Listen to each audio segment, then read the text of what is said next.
एक गांव में एक बुढ़िया रहती थी। उसके तीन तीन पुत्र थे, पर किसी को भी अपनी मां को खाटू श्याम जी के दरबार में ले जाने की फुर्सत नहीं थी। बुढ़िया का मन हर पल खाटू जी में लगा रहता। दिन हो या रात, उसकी आंखें सिर्फ श्याम बाबा की छवि खोजती रहती। आखिर एक दिन उसने ठान लिया, चाहे कोई साथ चले या ना चले, मैं अपने श्याम बाबा के दर पर पैदल ही जाऊंगी। लंबी यात्रा शुरू हुई। दोपहर का समय, तेज धूप और कमजोर शरीर, लेकिन मन में जब खाटू जी की लगन हो तो कदम अपने आप आगे बढ़ते जाते हैं।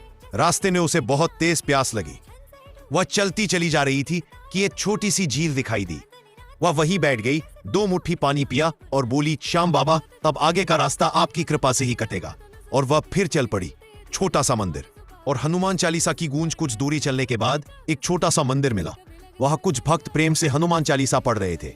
बुढ़िया के थके कदमों को जैसे एक आसरा मिल गया।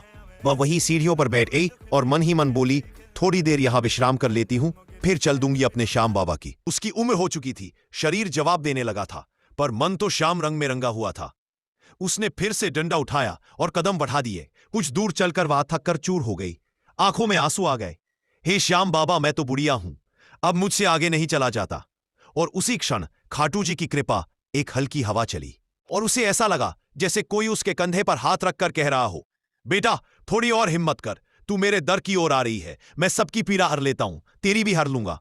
बुढ़िया ने आंखें बंद की, जैसे पूरा शरीर नए जोश से भर गया हो, और वहां फिर चल पड़ी। खाटू धाम की पहली झलक। घंटों पैदल चलने के बाद दूर से खाटू धाम के कलश चमकते हुए दिखे।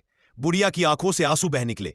वह कभी आकाश की ओर देखती, कभी मंदिर की ओर। श्याम बाबा, मैं आ गई। जब वह श्याम बाबा के दर पर पहुंची तो उसके पैरों की सारी थकान गायब हो चुकी थी। वह वहीं